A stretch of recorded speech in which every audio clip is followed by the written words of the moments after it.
Welcome to the Action Network podcast. I'm Gilles Gallant. I'm joined by NFL betting expert and futures analyst Brandon Anderson. And it's rankings week here at the Action Network. We're doing this all week here on the Action Network podcast. We started with quarterbacks. Now we're moving over to the skill position groups.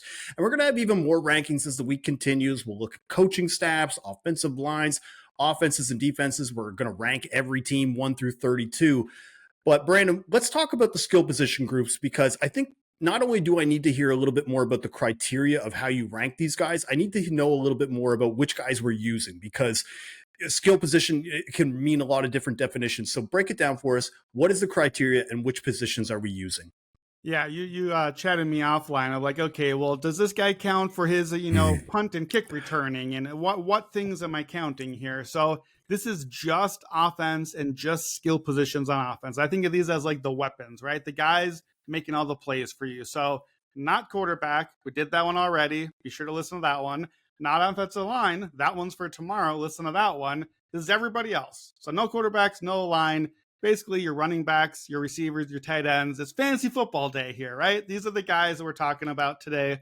Now, for me, it's very important here, and this is going to drive a lot of the rankings. And I think between me and you, some of the differences of where I have something higher than where you were at, receivers reign for me. I ranked running back separately and receiver separately and tight end separately. I do every position separate, and I have a composite ranking. And for me, passing is more important than running. Passing is more stable, higher upside than running. For me, this kind of combined weapons skill players ranking, receivers are worth over half combined versus running backs and tight ends. And I actually have tight ends almost equal in value to running back, which I think that's maybe just as controversial because, we know the whole running backs don't matter thing. I think running back floor matters. You got to have some guys out there. And I think too, just in general, running backs and receivers, tight ends, stars matter. We know the star names, the fantasy guys to get you over the line, that matters, the very top. But most teams have some level of star quality. For me, another area where I'm going to differ in a lot of rankings, just from general consensus, to me, depth is really king. I have to think about 17 games, 3-4 playoff games. Injury settings are turned on. We can't get rid of that. So who's going to hold up over the course of the season? And quite frankly, I don't really know who's the 21st receiver versus the 29th or 38th receiver, but that dude might get hurt. Do you have like 3 more guys who might also be top 50 options? Or do you have nobody? And if that guy gets hurt, there's nobody there now or suspended or whatever else too. So as usual, we're not looking at like contracts. We're not drafting guys for the next 5 years, anything like that. This is 1 year right now. Let's win a Super Bowl. Give me some weapons. Give me some skill position guys. That's the rankings. All right, so we're going to rank 1 through 32. We have them broken down in tiers. And we are going to start with tier 1. And this is if you've been in a coma, I guess, for the last year and you didn't watch last season. So we're going to start with number 1, and that is the Eagles, followed by, at number 2, the Detroit Lions, and number 3, the Baltimore Ravens. I guess quickly, just off the top, the Eagles are pretty stacked. I have no problem saying that off the top. Should they have been maybe in a tier, by themselves at the top? Yeah, so I have this tier called, you remember last season, right? The Eagles, Lions, and Ravens. Like, we don't need to say a ton about these teams. We pretty much know who these guys are. Here's my question for you, and then I'll explain a little bit more. Can you, and maybe you've done the work on this, can you tell me the names of any backups of Saquon Barkley? Give me another running back on the Eagles roster. Who you got? Well, because I do follow the anytime touchdown market, I will remember a gentleman by the name of Will Shipley, I believe, who is running back 2 on that roster right now. He is, and A.J. Dillon over from the Packers as well. A little bit of power run there. But to me, the reason, if you give me 4 healthy Eagles starters, Saquon, my jersey, A.J. Brown, it's definitely not just Carson Wentz. It's definitely number 11, A.J. Brown. And then, of course, Devontae Smith and Dallas Goedert. Give me those 4 healthy, and I think they're number 1 with a bullet. But this is a very shallow team past those 4. I don't mind Dotson as the third receiver option. Calcaterra, the backup tight end, I'm not giving me too much there. Those running backs don't move me a whole lot. Saquon's had some injury history. A.J. Brown has had some injury history and has pretty stark splits when they have him in the offense and when they don't. So I love the guys, It's just not a lot of depth there. And, we got a long season to get through. So they're number one, but they do share the number one tier with a few other teams. Well, the Detroit Lions, because I think we're going to see how skilled some of these players really are now with Ben Johnson departing to Chicago. And I know that we're not looking at coordinators and looking at, but I'm wondering, how are you still high on them despite Ben Johnson leaving and going to Chicago? Yeah, I think it is a really important question. And I would love to see it, particularly Sam Laporta. Ben Johnson was a tight ends coach. So we're going to get back to why that matters again with another team later. But I wonder, how much did Ben Johnson elevate? Now, Laporta was a high draft pick, so he's probably just a really good tight end. But what does he look like? What do these other weapons look like without Ben Johnson? Additionally, the offensive line is a lot worse in Detroit this year. They lost some pieces there. So take away Ben Johnson's scheme that helps the run game and some pieces on the line. Okay, how does Jahmyr Gibbs look? How does David Montgomery look? These pieces, it's all part of the same ecosystem. I do think we have to have some reservations there. What hopefully offsets it is I'm seeing a lot of buzz from a lot of analysts I trust about Jameson Williams. Like, this is finally the year this guy's supposed to break out. I can't quite get there. To me, he's still kind of just a straight line speed guy. But if they're right, I think that can really offset things. And of course, Amon-Ra St. Brown, just one of the all-around underrated great receivers. Maybe kind of reminds me a bit of like Hines Ward in that it's the route running and the blocking too that he brings to the offense. Just the all-around package that gets underrated but just performs year after year. Right. Okay, so I'm not surprised that you have the Ravens this high. I think what I was surprised in is when I went back to look at your 2024 rankings, you had the Ravens entering the 2024 season at 16, so middle of the pack. Now you have them top 3. It's DeAndre Hopkins, right? That's what swung it for you? Yes, no, it's 2025. So it's not DeAndre Hopkins that swung it for me. I believe last year going into the season when I did my rankings, so I, of course, ranked Derrick Henry very high, as good as anybody. I like the running back depth, too. Keaton Mitchell's back now, ripping off a touchdown in preseason. I always like to give a little boost if you have a nice fullback, which Ricard is a good fullback here. The tight ends. I told you I like tight ends. Mm-hmm. Mark Andrews and Isaiah Likely is as good a tight end as you get. In fact, I rank everyone like a 0 to 4 with decimals. So perfect score is a 4.0. On my entire spreadsheet on every position, every team, I have one ranking above a 4.0 because the Ravens break the tight end ranking and I have to put them at like a 4.4. I think last year, one of those dudes was hurt going into the season. And so I had to like shove down the ranking. So I think that is part of it. And, I know Likely is hurt this year, but we're looking at the whole season too. Also, I don't know how much I believe it just yet. Zay Flowers really did break out last year. And I'm not the hugest fan comparatively, but I think he's a pretty clear wide receiver 1 now, a top 15 or 20 guy, and probably the best receiver Lamar Jackson has had as an actual wide receiver. So I think Zay establishing himself and just getting that, Nuke adds some depth. We like that. But, the reason this team isn't number 1 is because, again, not receivers. I like the running backs and tight ends. For Baltimore, it works, though. That's what they want around Lamar Jackson. Right. And the emergence of Rashad Bateman, too, last year. Finally, the first-round pick they spent on him showing out as well to complement Zay Flowers. That is why Brandon has the Ravens at number 3, Eagles at number 1, Lions number 2, Ravens at 3. That is tier 1 for the skill position rankings. Let's move to tier 2. And you've called this, they are as good as anyone when they're whole. And at number 4, you have the San Francisco 49ers. Number 5, the Vikings. Number 6, the Dolphins. Number 7, the Bucks. And number 8, the Rams. I think we'll start with the Niners here because I don't think you really need to sell anyone on Christian McCaffrey or George Kittle at this point. I think they're firmly entrenched as top 5 in their position, win healthy. But I guess what I'm wondering is now you weight wide receivers so heavily, and there's a bit of a fall off right now for that 49ers receiving core. Even today, Shanahan reported that Brandon Ayuk aiming for a week 6 return. Where are you at on the 49ers that you had number 1 last year? Yeah, I am believing in the receivers, but this is certainly a team where the ranking, they were number 1 with a bullet and then some last year in these rankings. They were in a tier by themselves. Even as I was wondering, would Deebo Samuel get traded? They still were that high last year. This is a team that could be that again if the receivers are back and healthy and look that good, or it's a team that could pretty easily fall down the middle of the ranks because we know Kittle and CMC don't necessarily stay healthy. And right now, we don't know from the receivers. I really like Jawan Jennings, but he's hurt right now. He's an awesome blocker. That's especially valuable on this team, obviously. I'm excited to see sophomore year Ricky Pearsall, who didn't even really get a rookie year. He got literally shot in training camp. So now we get to see what this actually looks like.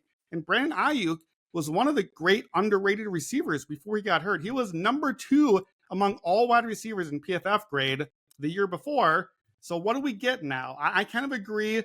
I mean, stupid to say I agree with Shanahan. I was projecting we're probably going to get no Ayuk for third of the season, kind of ramping up Ayuk for third of the season in the middle, and then pretty good Ayuk by the end of the year. So this admittedly, if we had to rank right now versus middle or end of the year, I think right now we should be a little concerned because we might not get, certainly not Ayuk and maybe not Jawan either to start the season, but sky's the limit for this team, and I think that's pretty obvious with the guys on the roster. Right. And I think it comes down to the tier name. You mentioned it. Like if they're playing at their best, they could be number 1. But now you have 5 other teams rather that could potentially jump into that second tier. The Minnesota Vikings, you have them top 5. I think that makes sense, but it can't all just be Justin Jefferson, who I do think is a top 2 wide receiver in the NFL. Yeah, I'm actually a little concerned with the receiver depth here. Obviously, we know Jordan Addison's going to miss the first 3 games. Not a lot of great depth after that. And of course, we're breaking in what's effectively a rookie quarterback for Minnesota. So now you have a, triple team Justin Jefferson for the first 3 games. So why am I high on them? 2 names that are probably getting off the radar. We like Aaron Jones. We love Justin Jefferson. We like TJ Hawkinson. To me, it's Josh Oliver, the blocking tight end, stud blocking tight end. You get that 1-2 punch there and you get the depth. And I really love Jordan Mason, who they brought in, who looked awesome for the Niners last year. And I think can keep Aaron Jones a little fresher, makes Jones a bit more valuable. He gives you a little depth there. We love Darvin Ham, a blocking fullback, a little boost there as well. It adds to the depth on the team. But Justin Jefferson, he got hurt right now as well. So we need to see him out there because this could drop out if the receivers aren't there. But there's a pretty high ceiling once they get whole. The Dolphins, though, that's now the next question for me here because on paper, they still look amazing, right? And they still have some speedy weapons out there. Are we overlooking them right now, or is it doom and gloom for Miami? This is a tough one for me. I don't know if I've totally made up my mind yet because, for a couple of years, Mike McDaniel plus Tyreek and Waddle was like, man, fireworks. Here we go. Number 1 offense potential. And that was before Devon Achane broke out, who's, now this rising fantasy and real life stud. I don't know what happens with Jonnu Smith out for Darren Waller. You want him retired? We have no idea what we're going to get from Darren Waller this year. But the weapons are there.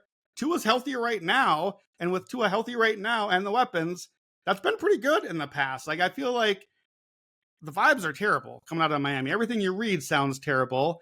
And we should note, the vibes around Tyreek Hill in particular are pretty terrible. And maybe that's just cooked and maybe that's it.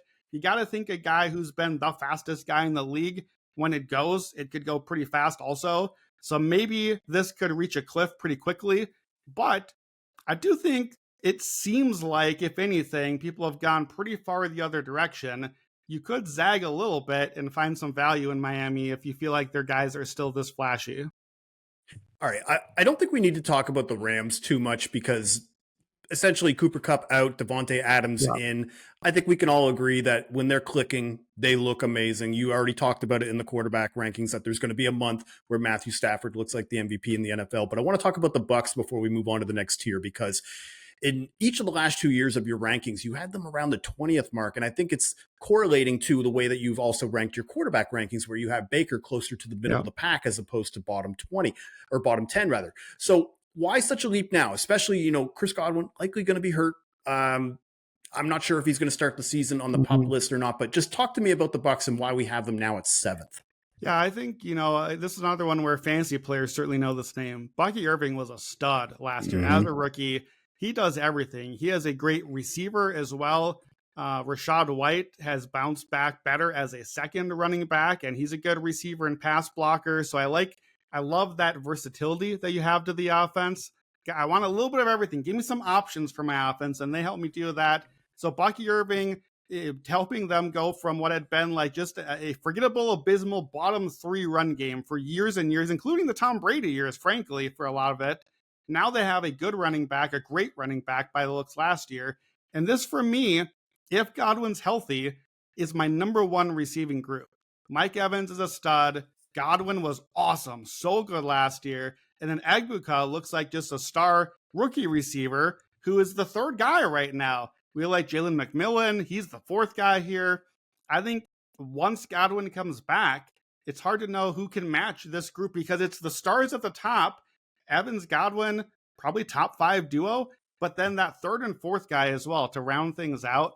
To me, I could talk myself into the Bucks being the top of this tier. That's where my numbers have them. I'm actually penalizing them a little bit with the Godwin injury, bumping them down here. But this whole group, this is 8 teams I'm saying could be number one. That's a quarter of the league that could be number one. So a lot of volatility at the top. We'll see who stays healthy, basically. Yeah, and we'll see too if Liam Cohen's departure affects that all, similar to the Ben Johnson situation in Detroit. All right, that is tier 2. Let's move to tier 3 now. You've called this heavy star investment, and there are 2 teams in here that I have a significant issue with that you have them ranked this low. We're going to start off at number 9. You have the Cincinnati Bengals, number 10, the Atlanta Falcons, and number 11, the Seattle Seahawks. When I initially did this exercise on my own, I initially had the Bengals at 2, and then I reevaluated, and I still couldn't get past 4th. And based on your criteria, given that how much you value wide receivers, how can you have the Bengals at 9th in this spot? It's a great question. It's a fair question for sure. Obviously, there's no better duo than Chase and T. We have nothing to say about that. They're awesome. I don't love anything else on the offensive weapons. I know that Chase Brown is kind of a breakout fantasy guy that people are excited about this year. He's fine. He's a good receiver and pass blocker. I like that, but I don't know if I trust a full load for him. I don't know that he adds a lot to the run game. The run game has not been great in Cincinnati. I don't like the tight ends either. Again, I think this is one where we trick ourselves because a lot of us playing fantasy or betting on touchdowns, Mike Gesicki and Noah Fant is like, oh, these are pretty talented pass catchers. Yeah, they're fine. They're not that great, and they're nothing else. They don't block at all. And guess what? The Bengals could really use some blocking tight ends because that offensive line is miserable. So I love Chase, I love T, and I love Burrow. But this has been the story of the Bengals, right? It's those 3 guys we know. But again, I think the supporting cast has been a little bit overrated because we see the 3 stars, but there's not a lot else there. And to me, this has nothing to do with Chase and T. They're awesome, but I cannot make a case for this being a number 1 group. The 8 above, if things go right, I can put up there. I can't get there with the Bengals because to me, I see 2 guys and then a lot of question marks. Right. And I wasn't necessarily making the case of that we need to put them in tier 1. I think just looking at tier 2, seeing like a team like the Miami Dolphins, for example, where I'm like, I don't really see that much of a difference. They both kind of have, in my opinion, equal talent, at least on paper. But now the Seattle Seahawks, this is another one that I just couldn't get there because they're more in the 20s to me when I'm looking at their roster, given that I still don't feel that Jackson Smith-Njigba has elevated himself into, I don't even think top 10 status, let alone top 5 status as a wide receiver in the NFL. And then Cooper Kupp coming in, just, the old guard, and Kenneth Walker having some injury issues. So make the case. Why are they top 10 for you? Yeah, so I have Seattle at 11. They basically get to count as top 10. They're in this tier with Cincinnati. It's fair to be critical here. If I'm being honest, my numbers actually gave me this big robust group, like 12 to 20 in the middle, 11 to 20, something like that. That's too much. It's too many to put 10 in one tier. And so I was like, okay, how can I kind of move this around a little bit? I'll admit, Seattle's a bit of a pet pick for me. They were in that middle group, and I just like these dudes. This is just a group of guys I like a lot. I think Kenneth Walker, if he ever actually stays healthy, and maybe he never will, I think he could be like a top 3 back. He could be like, a fantasy football league winning sort of dude if he stays healthy. And I like Zach Charbonnet. I think it's a really strong 1-2 punch. To me, it's a top 6 running back room with those 2. So that definitely helps. I thought Jackson Smith-Njigba was fantastic last year. Now, I like Cooper Kupp a little less than I thought I did when I started these rankings. So maybe if he just looks washed, he's looked washed the last couple of years. I know it feels like he looked pretty good last year. You look at some of the numbers, like the PFF grade has him around 50th among receivers each of the last 2 years. And that's not penalizing health. That's just grading when he's actually out there. If that's all we get from Cooper Kupp, then I think we obviously have to adjust down. But this is a group that actually I'm moving down on. I had them 6th last year. I had them 2nd the year before. So this is slowly adjusting, but it also might be an admission that I've been high on this group and they haven't really performed at my numbers. So maybe I just need to keep adjusting it down. Well, when we talk again next year at this time, those are the two teams that I'm going to point to say, where did we go wrong or where did we go right kind of thing. But yeah, Sure. so, all right, last thing, just quickly about the Falcons. Obligatory Kyle Pitts question. Is this the year? Because really, if he doesn't do it this year, I don't want to talk about him anymore, and I don't want to include him as part of the skill group position talk for the Falcons. I can't tell you it's the year. This is not a Kyle Pitts ranking. To me, it's 3 guys. We know Drake London, he broke out last year. We know Bijan, obviously. Tyler Algier really boosts the ranking here because Bijan is awesome, but this is my top running back grade in the league because Tyler Algier is a top 10 PFF grade all 3 seasons. And you have what's basically just like a running back 1 in waiting for whenever you need him. You can keep your other guy healthy. You can have them both out there. And so I think those 3, that's the big 3 in Atlanta if they have one. Kyle Pitts, get out of here. We're done with you. All right. So the Bengals at 9, Falcons at 10, Seahawks at 11, and that is tier 3 for the skill position rankings. Football season is here, folks, and we've got some huge improvements and updates coming on the award-winning Action Network app, which we're very excited to discuss in the weeks ahead. But to get the most out of the app, you still need to be an Action Pro subscriber, and it's only with Action Pro where you get real-time pick alerts from Action Network experts, like from Brandon, myself, Sean Kerner, the entire Action Network team of experts. Plus, you can get access to pro projections, which are powered by Sean Kerner and our predictive analytics team. And right now, Action Network podcast listeners can save $20 off the annual price of Action Pro. All you got to do is go to actionnetwork.com/pro and use code POD20. That's actionnetwork.com/pro. Use code POD20 for $20 off the annual price of Action Pro. All right, Brandon, let's continue the skill position rankings in the NFL. We're going to move to tier 4, and you have labeled this tier balance is key. And coming in at number 12, you have the Green Bay Packers, followed by the Houston Texans at number 13 and the Indianapolis Colts at 14. I'm going to combine the Texans and Colts as part of this question here because essentially it feels like you rank the Texans up there because of Nico Collins and the Colts because of Jonathan Taylor. Am I far off on that? So yes and no on Nico. I'll explain why, and definitely no on Jonathan Taylor. So with the Texans, Nico's an absolute superstar, like as good as any receiver, no questions there. But again, this tier name should be the clue here. Balance is key, or I thought about calling this strength in numbers. This to me is teams that have just a lot of options. Now, of course, Nico is a stud option, but I like what they've done with the rest of the receiver room this year. They went out and get the rookies, Higgins and Noel, who were teammates in college. They already complement each other. Now they get to play together again. Christian Kirk as the slot until Noel takes over. I just think there's a lot of good options at receiver. And look, we need them because their receivers were hurt all last year. Nico and the guys not on the roster anymore right now. I don't love the tight ends here. I don't love the running backs. We don't really know what the running backs will be. I could love the running backs. We love Nick Chubb healthy. Will we ever get that again? I don't know. Joe Mixon's got question marks right now. This to me is just strength of numbers in receivers at Houston. With Indianapolis, I'm actually kind of quite low on Jonathan Taylor. I'm not sure that stud Taylor is still in there. I only have them number 13 in my running back ranks for comparison. So middle of the pack, really. This is not a Jonathan Taylor ranking. His grades have not held up well. He was, the stud fantasy football winner 2021 was the last year. That's 4 years ago. He had the big injury. He missed a lot of time. We haven't really quite seen that recovery level yet. It's been disguised a little bit because the line is really good. To me, these are other guys I like. I like the tight end group.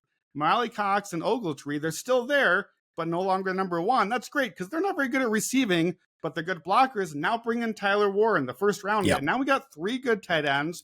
Michael Pittman, not really a number 1 receiver. He's fine. We love Josh Downs. Everybody loves the Josh Downs breakout, right? And we got Adonai out there. I think he can be really good. Alec Pierce as a 4th. Just lots of options here. Lots of ways that this can come through on any given game, any given day. So it's not Jonathan Taylor. Actually, if it's just that, they should move down my ranks. If I'm wrong about Taylor, maybe this is a top 10 group because I really like the rest of the guys in Indy. Yeah, I think Jonathan Taylor is probably closer, at least in my opinion, is closer to a top 5 ranking than a top 15 ranking at running back. That being said, I downgraded him as soon as he threw that ball away against Denver last year. I still haven't forgiven him for that play. That's such a rookie mistake. But that's neither here nor there. Let's just talk about the Packers now, because I think we could both agree that there's no A1 player at any position. Even Jonathan or Josh Jacobs, rather, is probably still outside the top tier, but a ton of depth. Yeah. Yeah. The Packers were a team last year is the first year I really did like an in-depth weapons ranking like we're doing now. And so I was really surprised then. Wow, the Packers come in at number 11 for me. I didn't really expect that. They didn't really have a star out there. I agree with kind of what you said with Jacobs is their best, but I don't rank running backs as high. And I'm not sure that he's like Saquon Barkley or McCaffrey best. He's a next tier down from them. You just like the options here. I like Jaden Reed. I think he's the zone beater on this team. Romeo Dobbs, like, catch a ball, man. Like, can we? I watched the preseason game for these guys the other day. Jordan Love's out there and goes like 1 for 5 with 2 drops. Stop with the drops. All these receivers, some of these guys got to catch the ball. My dude Christian Watson from North Dakota State. I don't know if that's anything anymore. He never stays healthy. Matthew Golden's the big addition. Can Matthew Golden be the second star? Can he be the star receiver on the team? Step up a little bit. Tight ends also. Kraft and Musgrave. I gave them a pretty high grade last year. Like, okay, 2 young guys, lots of options. They're not really that good yet. Like, at some point, Green Bay's guys have to step up. Like, the upside is you've got like 8 young guys, and somebody can be pretty good. I didn't mention Dontavian Wicks yet. He's very talented, but do a thing at some point. So I feel like this is maybe a breaking year for this team where if something hits, they maybe go into that top 8 group for next year. But otherwise, it might be time to, give up the ghost on like 4 or 5 of these dudes. So I think Green Bay has options right now, and they're a team I'm high on this year. But it's an interesting mix of dudes that it could go either way pretty easily. All right, now tier 5, because you've titled this Saved by the Tight End. And it's interesting that we have 2 teams in here that are the 2 most favored for the Super Bowl in the Chiefs and the Bills. So let's break this down. At 15, you have the Arizona Cardinals, followed by the Chiefs at 16. At number 17, the Chicago Bears, and at number 18, the Bills. So let's start with the Chiefs and Bills here, because around league average, nobody truly elite, I believe, anymore. I mean, I can't put James Cook up there and Taylor Swift's boyfriend, like Travis Kelce. We can't have him in the top 5 at tight end anymore. It's just not what it is. So I guess what I would just ask is that a worry for you? And I guess really what it does is it correlates to just how amazing Patrick Mahomes and Josh Allen are. Yeah, I mean, I agree with that. Like, if you look at the guys that look at the top 5 Super Bowl odds teams, 3 of them were our first 3 teams we went to: the Lions, the Eagles, and the Ravens. So it's quarterbacking and scheming, but lots of weapons there. The other 2 are the Chiefs and the Bills down here in league average. And frankly, they would kind of belong with the grouping with the teams we just said by the balance is key, strengths and numbers. We're throwing receivers out there.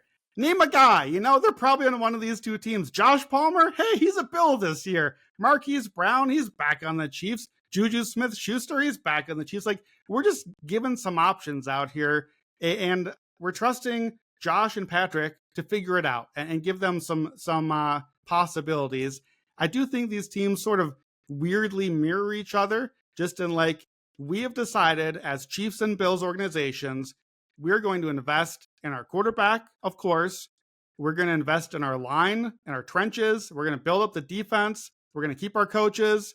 And we're going to throw a bunch of crap at the weapons group and see if we can find enough to stick and trust our quarterback to elevate. I think the star for the Chiefs has to be Travis Kelce, if there is one. Buoyed a little bit by, I think, Noah Gray is a nice second tight end there. So with him, still just inside my top 5 tight ends. But, Kelce was number 1 with the bullet for a lot of years of rankings. Buffalo, I think you're right. Cook is the presumed star there, but kind of Travis Kelce level of star, right? Like, not quite that top level. Even both these teams, I think, have a sneaky good wide receiver 1. Khalil Shakir, really good, really reliable, especially third down target for Josh Allen. They need him healthy for week 1. Rashee Rice, I think possible top 10 receiver. He's really good, excellent route runner, especially with him out there. We saw Xavier Worthy break out toward the back end of last year. Rashee Rice, we need you on the field. We need you in the locker room and out there playing some football. So I don't think we have to be so afraid.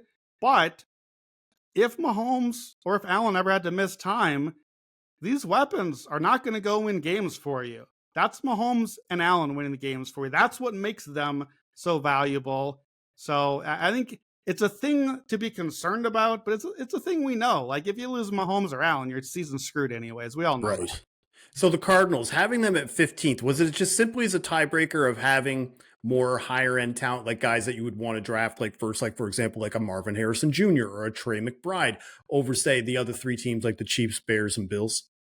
Yeah, I think the Cardinals are a tough one because I could actually talk myself into the Cardinals moving up even further a few spots. I really quite like this group of guys. I don't love them for Kyler Murray and this team. So I'm separating that out a little bit, and specifically Marvin Harrison Jr. I think, he was a very high fantasy draft pick for a lot of us last year and felt like a bust. Like there was the one game early on that he had like 2 long catches against the Rams for touchdowns. Other than that, not a lot.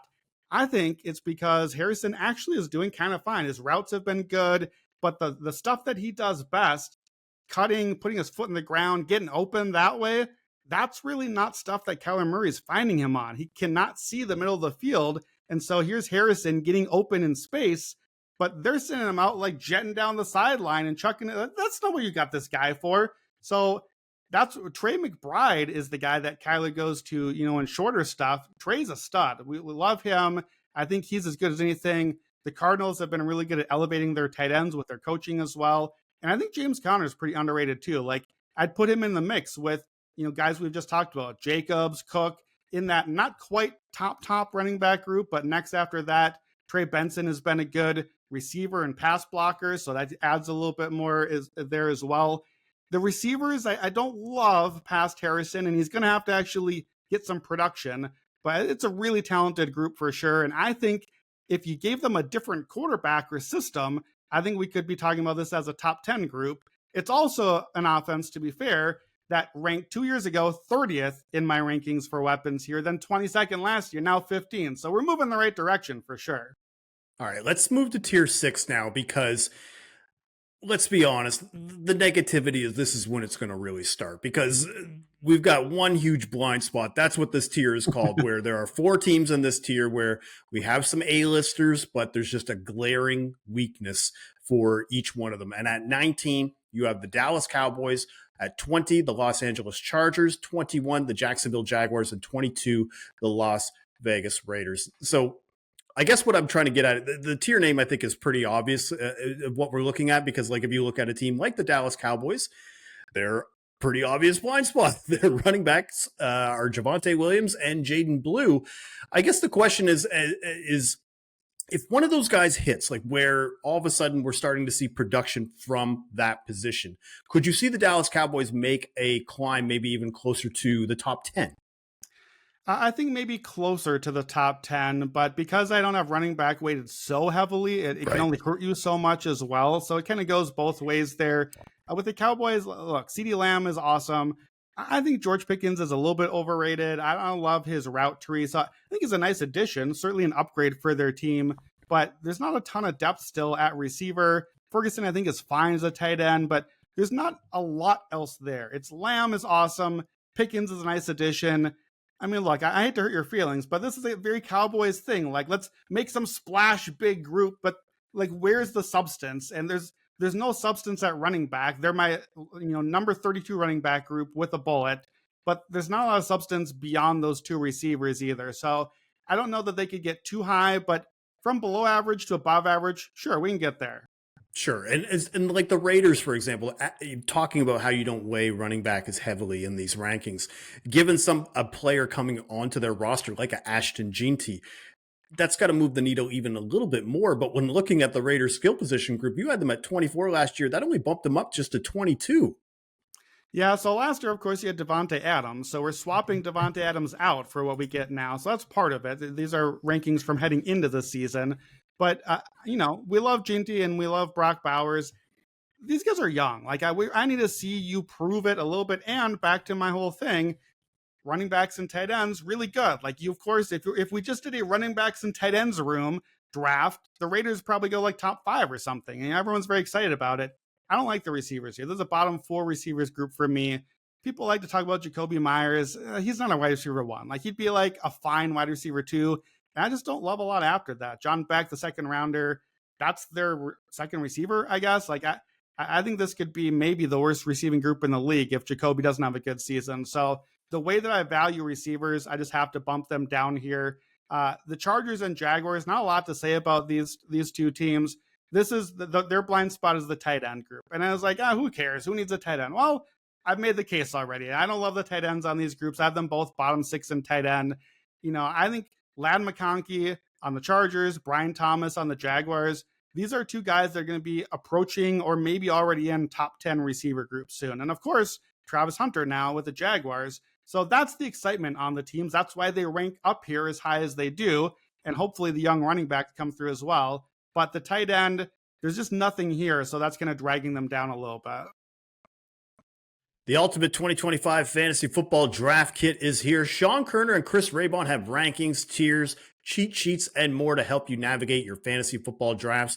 New subscribers to Fantasy Labs NFL can use code FLEX20 for $20 off at fantasylabs.com/flex. That's $20 off with code FLEX20 at fantasylabs.com/flex. Brandon has brought to my attention, we kind of glossed over the Chicago Bears. Brandon, why do you have the Chicago Bears at 17th?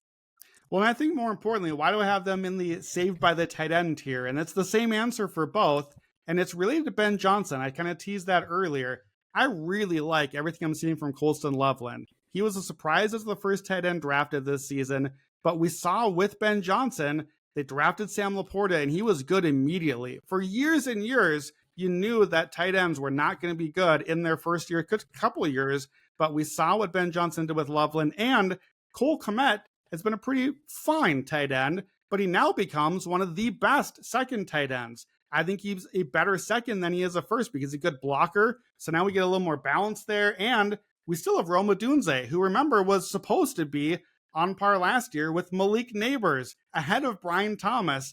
Odunze kind of got lost in the shuffle. Yeah, well, so did everyone. The Bears sucked last year and their coaching was terrible. So I hate the running backs on this team. I don't want them.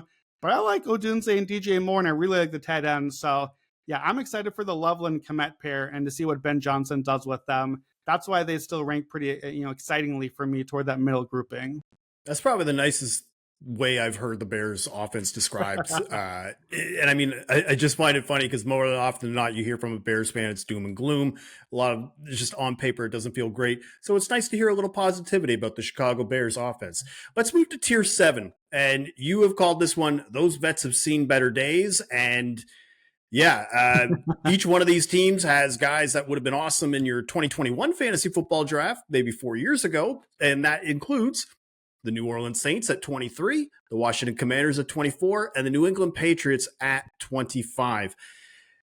A lot of veteran skill position players on these three teams. Is this why we're downgrading them, just because they're more on the back end of their career? Yeah, I think so. Honestly, I don't think there's even a lot to say about these three particular teams. Chris Olave, I think, is the one more exciting younger guy here, but he's got major concussion issues. And, at this point, like, you hate to see it, but one bigger hit, that could even be a career-threatening sort of thing. Terry McLaurin, obviously, for the Commanders, has been great, was especially good last year connecting with Daniels, but has the holdout. We'll see. The rest of the dudes, Alvin Kamara, he's clearly in the we've seen better days stage at this stage of his career. Brian Robinson and Austin Eckler, I don't know. Eckler, we've seen better days a while back. Brian Robinson, I'm not sure the days have ever been that great. I think Deebo Samuel, I'm not ready to just say that he's going to just be back now. We saw with the Niners what he did, but remember, Deebo's kind of a running back. So we treat running backs like we don't want anything to do with them as they reach the age cliff. Maybe we need to treat Deebo Samuel that way, and we've already seen him falling off a little bit. Patriots, Stephon Diggs, how's he come back from the knee injury? I think he'll probably be all right still, but he's the star on the team. Okay, well, that's not really a star here. I like some of the young guys that the Patriots brought in. I'm excited about Kyle Williams at receiver. I like Trevion Henderson. He returned the opening kickoff in the preseason for a touchdown. They're better, but the Patriots were bottom 4 last year. They moved up to 25.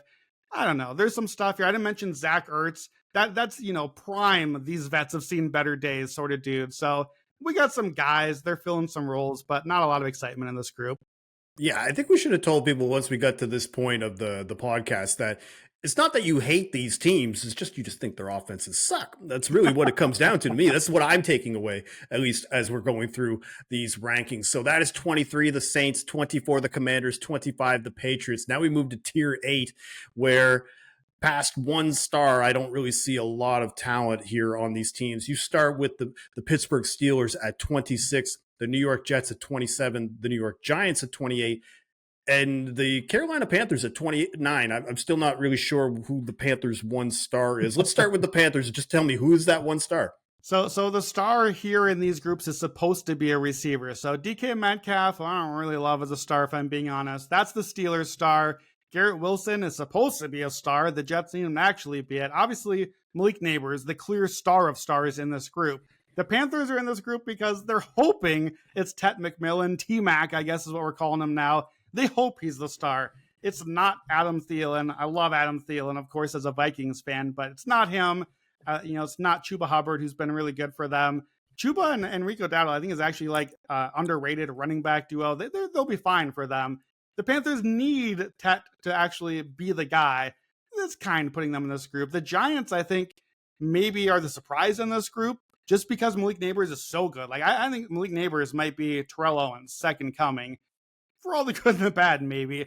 But I don't love anything else on the roster. I don't like anything else on the roster. I like Cam Scatabo. He was a lot of fun watching in college, so maybe that turns out. But like the running back one is Tyrone Tracy, who went undrafted last year for a reason. So, and Scadabo's not beating him out right now. So that's not great to me for either one of those guys. The tight ends aren't good. And Neighbors has this recurring toe injury that can't go away. And all the rest of the receivers suck. Like there's nothing there. So to me, the Giants, by my numbers, have an argument for number 32 with Neighbors. If Neighbors is out, they are just bottom. And like, what's stronger than with a bullet? Like they're number 32 with a tank or something. I don't know what happens for the Giants. I always think of it just they're lower than whale shit. That's what I always think of, just where they can't get any lower than that. Like, and so the New York Giants, they're at 28, Carolina Panthers at 29. We move to the dreadful part of this podcast, tier 9, where it's called Don't Expect Highlights, and you have the final 3 teams in here. That is the Cleveland Browns, the Denver Broncos, and the Tennessee Titans. Now, we don't have to go too deep into the Browns and Titans. All you got to do is look at a depth chart on either of those teams, and it is grim. But the Denver Broncos, coming off of a playoff appearance, make the case. Why do we have the Broncos bottom 3? Yeah, it's the second straight year for me with them bottom 3. So I guess that's the upside, is I didn't think much of them last year, but they made the playoffs anyway. I just don't see a lot that I like here. J.K. Dobbins, to me, we know the breakaway speed, but the metrics have never been very good for him. He's a good blocker, but that's not really what you want me to say, complimenting what looks like your RB1. R.J. Harvey, everyone's really excited about R.J. Harvey, the rookie running back.